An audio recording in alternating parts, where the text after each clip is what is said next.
Di awal jilid ke-6 ini terlihat Yusin yang sedang mencari keberadaan Dokman di antara sekumpulan mayat yang tergeletak di tengah-tengah kubangan air. Saat sedang kebingungan, tiba-tiba di belakang Yusin ada salah satu tentara Baekje yang masih hidup. Tentara tersebut hendak menusuk Yusin dari belakang. Syukur Dokman tiba-tiba bangkit dan menolong Yusin dengan cara memanah tentara Baekje dari belakang.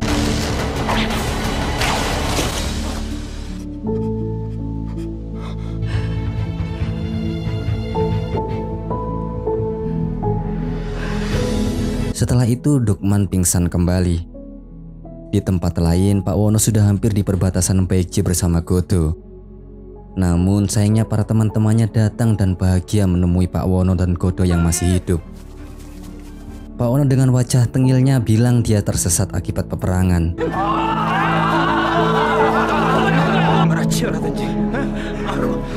Di istana, Hajong melaporkan kepada raja bahwa Sokham berhasil ditaklukkan oleh Seolwon.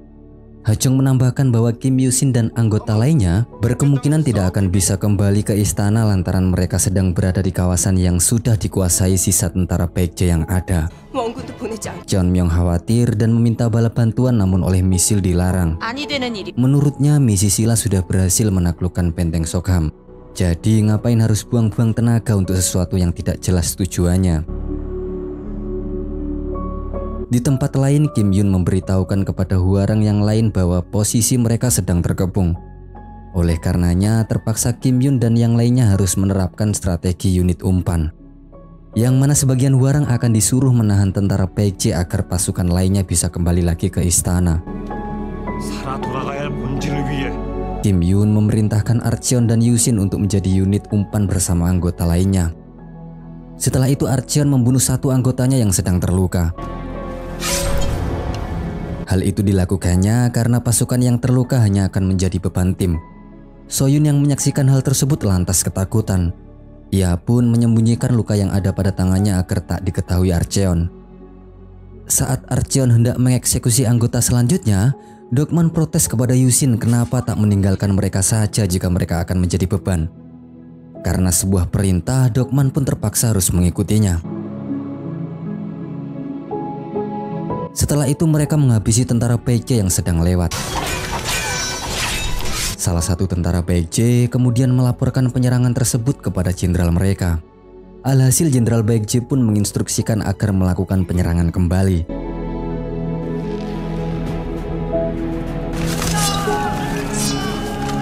Penyerangan dengan jumlah banyak dari Baekje membuat Dokman dan kawan-kawan harus lari terbirit-birit.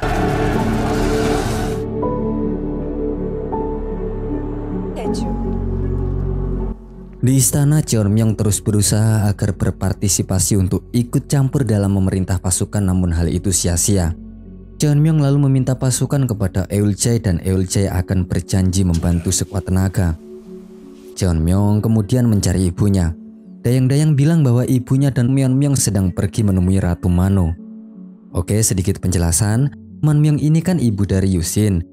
Nah, sekaligus Manmyeong ini adalah kakak dari Raja Jinpyeong dan sekaligus tante dari putri Jeonmyeong. Oleh karenanya, Ratu Mano adalah ibu dari Raja Jinpyeong dan Manmyeong. Manmyeong menemui Ratu Mano dan meminta maaf atas kejadian lampau yang membuat Ratu Mano kecewa. Bahkan sampai sekarang Ratu Mano tak memaafkan kesalahan Manmyeong.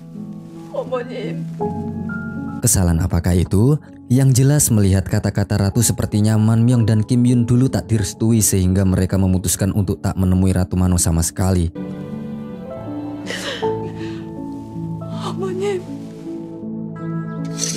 Keesokan harinya lagi-lagi Archeon membunuh pasukannya yang terluka. Soyun gemetar dan terus menyembunyikan lukanya. Yusin kemudian datang dan menanyakan kenapa mereka semua tegang. Pak Wono langsung maju ke depan guna menutupi luka Soyun dan segera mengalihkan pembicaraan. Yusin lalu memerintahkan Soyun dan Dokman agar mengintai. Di perjalanan, Soyun mengungkapkan ketakutannya kepada Dokman sehingga Soyun merasa minder untuk berperang.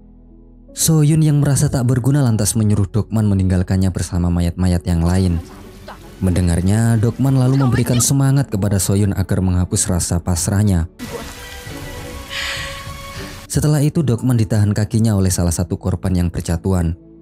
Korban tersebut memberikan sebuah pesan dari Kim Yun yang isinya tentang tempat tentara Baekje bersembunyi dan arah jalan yang aman untuk mundur. Dokman lalu memberikan surat tersebut kepada Archeon. Belum sempat diterima, Archeon sudah terkena panah pada perutnya. Tidak hanya itu, sebagian tim mereka juga terkena panah dari tentara Baekje. Akibat kejadian tersebut, kini pasukan mereka hanya tersisa 35 orang saja. Merasa terluka, lantas Archeon memberikan wewenang untuk memerintah kepada Yusin. Setelah itu Archeon meminta anggotanya agar membunuhnya. Anggotanya yang mendengar lantas menangis karena mereka harus membunuh pimpinannya. Saat hendak dibunuh, Dokman lalu berteriak menghentikannya. Dokman mengancam jika mereka saling bunuh lagi maka mereka tak akan mendapatkan informasi dari surat yang sudah ia makan. Jadi Dokmanlah satu-satunya orang yang tahu jalan untuk mundur. Kenapa kalian tak menyerangku? Tanya Dokman. Dokman terus memotivasi Archeon dan Yusin agar selalu melindungi teman-temannya bukannya saling membunuh. Dokman menegur Archeon yang hanya mematuhi aturan unit umpan tanpa mencari solusi lainnya agar mereka bisa tetap bertahan hidup. Dokman pun berhasil menyemangati teman-temannya dan Archeon pun terpaksa luluh. Begitu pula Yusin selaku pimpinan mengomandongkan agar teman-temannya tak boleh ada yang mati.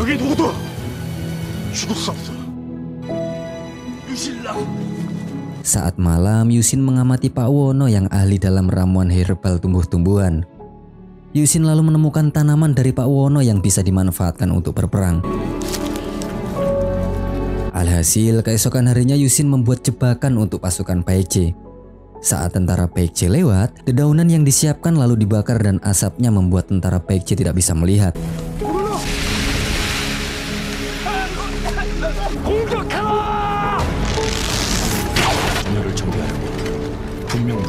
Archeon yang mengetahui bahwa tentara tersebut pasti akan mencari air lalu sudah standby di tengah sawah. Archeon dan kawan-kawan lalu menyerang para tentara Baekje tersebut. Mereka bertarung dengan tentara Baekje dan puncaknya seorang Soyun yang penakut berhasil melindungi Dokman dan memanah Jenderal Baekje.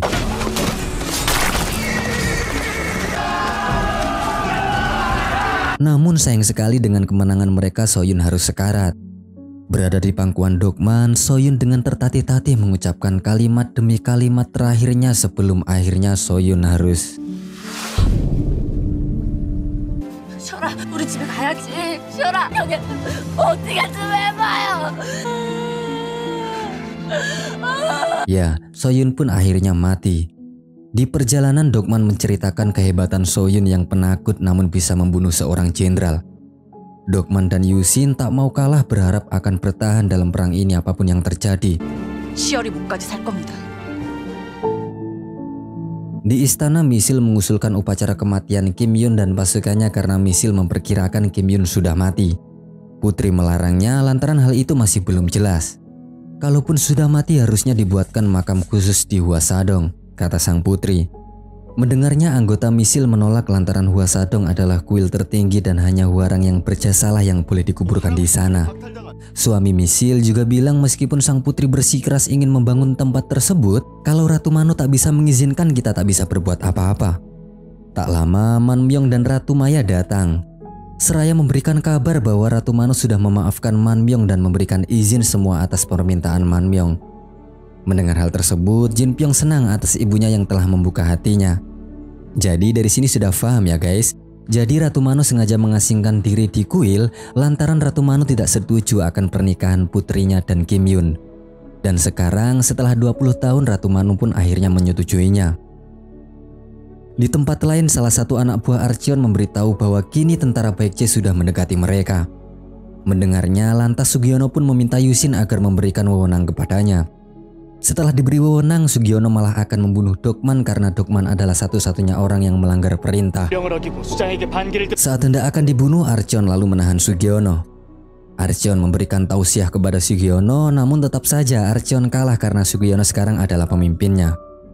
Melihat Sugiono begitu ambisi membunuh Dokman, lantas semua pasukan menyerahkan diri untuk dibunuh bersama Dokman. Mereka beranggapan bahwa mereka bisa hidup seperti ini karena Dokman.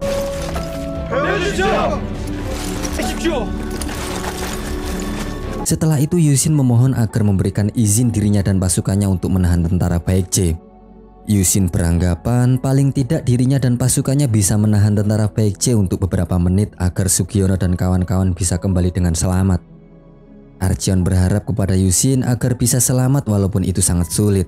Sugiono juga bilang bahwa dirinya tidak akan mengungkit kejadian barusan jika Yusin kembali dengan selamat. Yusin pun dan pasukannya lari untuk menghadang tentara Baekje. Dengan jumlah tentara Baekje yang jauh lebih banyak tak membuat Yusin dan anak buahnya gentar. Di tempat lain, Yongchun masih berharap kelompok Kim Yun datang. Tak lama Archeon dan Sugiono pun datang. Mereka adalah rombongan terakhir yang tiba di posko. Archeon bilang bahwa tim Yusin tengah menjadi unit umpan dan mungkin saja mereka sudah mati. Namun tiba-tiba teriakan datang dari luar.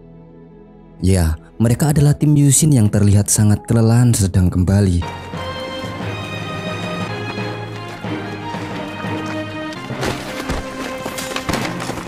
Archeon senang dan memberikan bendera Yonghwa kepada Yusin.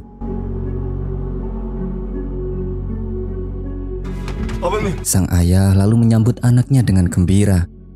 Sang ayah menceritakan kenapa dia bisa selamat padahal dia sudah dikelilingi tentara Baekje. Kata beliau, tiba-tiba ada orang asing yang menyuruh beliau untuk pergi. Pak Wono juga bilang bahwa timnya juga kembali dengan selamat karena diberkati oleh langit. Keesokan harinya di istana diberikan penghargaan atau semacam hadiah kepada para orang yang telah berjasa dalam pertempuran. Pertama-tama Seolwon diberikan gandum 5.000 sak. Sementara Kim Yun akan diangkat menjadi Menteri Pertahanan karena beliau berhasil membuat para anggotanya pulang dengan selamat walaupun sedang terkepung. Sedangkan Yusin diberikan hadiah berupa tanah Ahmyang warisan Raja Jinhung. Tampak Seolwon tak terima dengan semuanya. Setelah itu para huarang dan calon huarang yang berjasa dalam peperangan hendak diberikan pengakuan oleh sang tuan putri. Yusin yang sangat telah berjasa sebagai unit umpan, oleh karenanya seluruh anggotanya resmi diakui menjadi huarang utama. Dokman dan yang lainnya begitu bahagia. Di tempat lain, Yusin dan kepala huarang lainnya sedang menikmati hidangan. Archeon sangat menyukai Yusin dan kini mereka pun berteman. Melihat keakraban Yusin dan Archeon, lantas Sugiono tiba-tiba membocorkan tentang anggota Yusin yang selama berperang sering melawan perintah. Archeon marah karena saat di medan perang Sugiono akan berjanji tidak akan mengungkit hal tersebut. Bahkan parahnya Sugiono berani membicarakan tuan putri di depan Yusin. Adu mulut tak terelakkan antara Yusin dan Sugiono. Yusin marah dan kemudian Bojong pun menyuruh mereka berhenti bertengkar. Tak lama tuan putri pun datang dan memanggil Yusin secara pribadi. Jeonmyeong berterima kasih karena Yusin telah kembali dengan selamat. Dalam pertemuan tersebut Jeonmyeong sebenarnya ingin mengungkapkan perasaannya dengan cara memberikan sebuah lencana milik Kim Yong-su. Namun hal itu tak jadi lantaran Jeonmyeong masih akan menunggu waktu yang tepat. Di tempat lain, Misil dan anak buahnya membicarakan Kim Yun yang lagi naik daun karena prestasinya. Faktanya Seolwon adalah orang yang paling tak terima karena merasa disaingi. Seolwon ingin melakukan sesuatu, namun Misil berkata bahwa kali ini Misil tak melakukan apa-apa. Jelas seluruh anggotanya kaget mendengar perkataan Misil yang tak seperti biasanya. Bahkan Misil berencana akan mengucapkan selamat kepada Kim Yun. Seusai pertemuan tersebut, Hajong marah-marah dan berencana akan membunuh Kim Yun. Namun ayahnya melarangnya karena Misil jauh memiliki rencana yang lebih baik.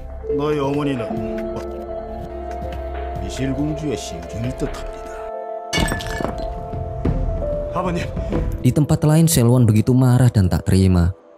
Bojong selaku anak sangat khawatir dengan kemurkaan ayahnya. Saat malamnya Misil dan pejabat tinggi lainnya mengadakan pesta. Mula-mula Misil memuji kehebatan Kim Yun. Namun setelahnya Misil menyindir bahwa Kim Yun menang dengan keberuntungan.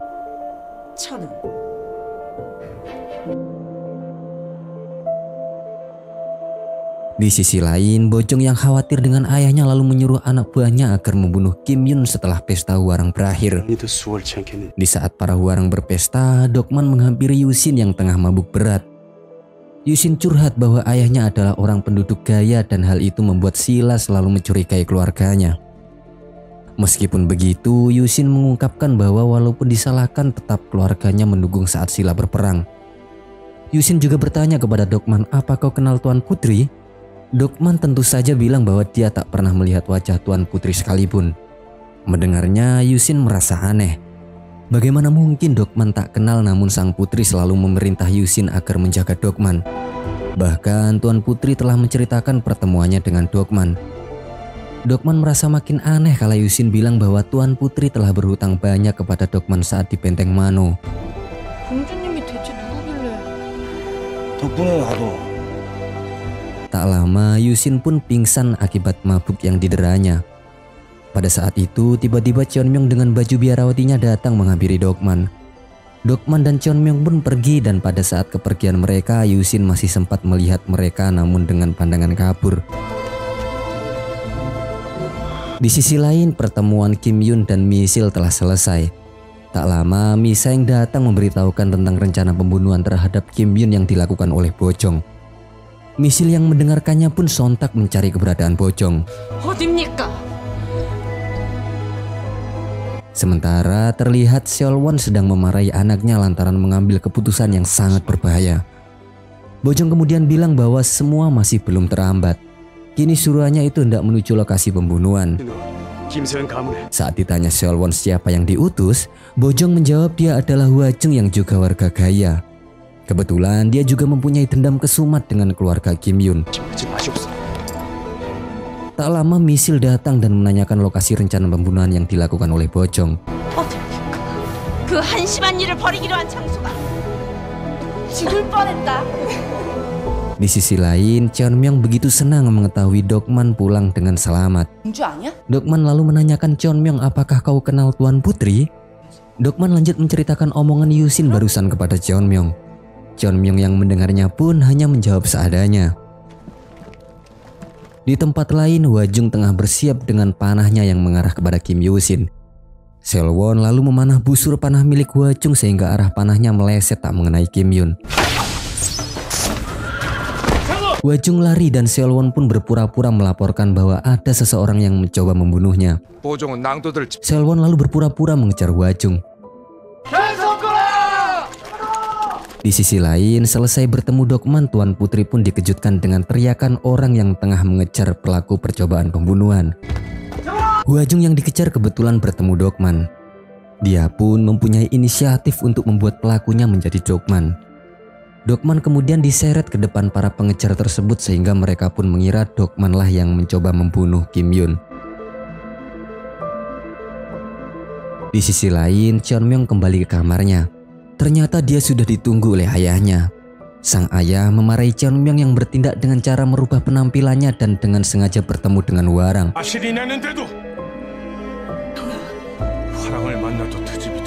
Akibat kejadian tersebut, Cheonmyeong dikurung untuk beberapa hari dan tak boleh keluar. Keesokan harinya, percobaan pembunuhan semalam dilaporkan kepada Raja Jinpyong. Raja Jinpyong marah dan menanyakan siapa pelakunya. Yongchun bilang bahwa pelakunya adalah salah satu anak buah Yusin. Misil menambahkan bahwa pelaku tersebut sebelumnya bertemu dengan seorang biksuni. Misil berencana akan menginterogasi biksuni tersebut sebagai saksi. Raja Jinpyong lalu menemui Cheonmyeong dan memberikan kabar tersebut. "Celakanya, anak yang kau temui tadi malam kini dituduh sebagai pelakunya," kata Raja Jinpyong. Cheonmyeong pun khawatir atas keselamatan Dokman. Raja Jinpyong melarang keras Cheonmyeong agar tak keluar kamar karena orang-orang sedang mencari biksuni tersebut untuk dijadikan saksi. Di tempat lain, Dokman sedang disiksa habis-habisan oleh para pasukan agar mengaku. Disiksa dan dipukul terus-menerus sampai Dokman benar-benar mau mengakui kesalahannya.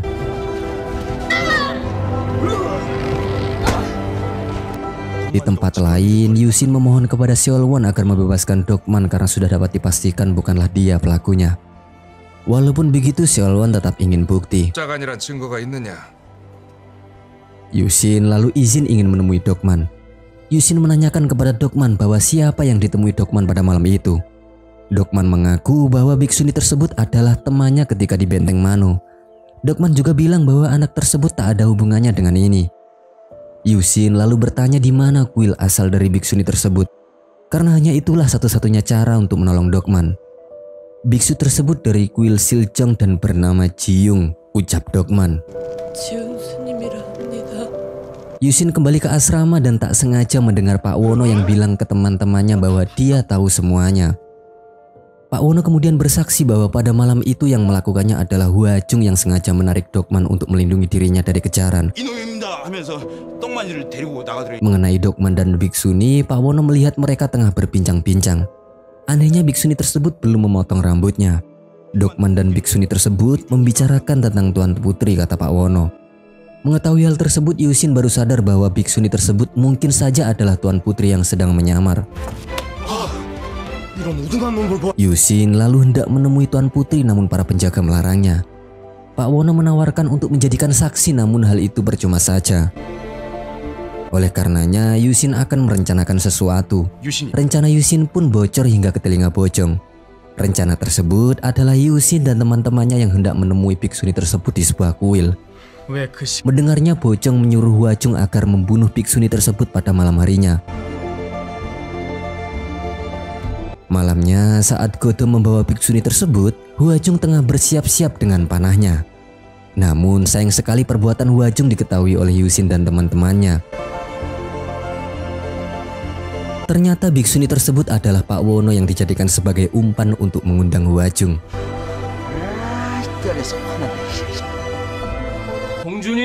Keesokan harinya, Tuan Putri yang semakin khawatir dengan Dokman, dia pun melarikan diri guna menjadi saksi. Sementara kini Dokman hendak dieksekusi dan dilihat langsung oleh pejabat termasuk Misil.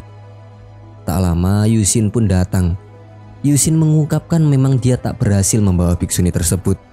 Namun saat kami membawa biksuni palsu, tiba-tiba Hwa Jung mencoba memanahnya. Hal itu tak menutup kemungkinan bahwa Hwa Jung lah yang membunuhnya, tegas Yusin. Yusin lalu membawa Hwa Jung di hadapan para pejabat. Yusin juga memberikan bukti anak panah yang sama ketika saat percobaan pembunuhan Kim Yun dan biksuni palsu. Merasa terpepet, Hwa Jung pun lantas mengakui perbuatannya.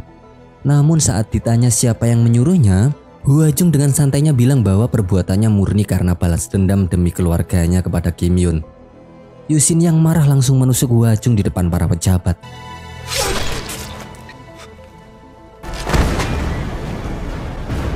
Tak lama Misil melihat Tuan Putri yang datang. Dokman yang sedang lemas memandang wajah Tuan Putri yang ternyata biksuni yang selama ini dia temui ternyata adalah Tuan Putri. Dan jilid 6 pun berakhir. By the way, makasih banyak ya guys buat kalian yang selalu setia menyimak konten Max hingga saat ini. Mungkin jika ada kritik dan saran mengenai cara pembawaan atau yang lainnya mohon ditulis di komentar ya. Mimin sangat memerlukan masukan dari kalian agar Mimin dapat lebih baik lagi dalam menyajikan hiburan buat kalian. Sekali lagi terima kasih dan sampai jumpa di jilid 7.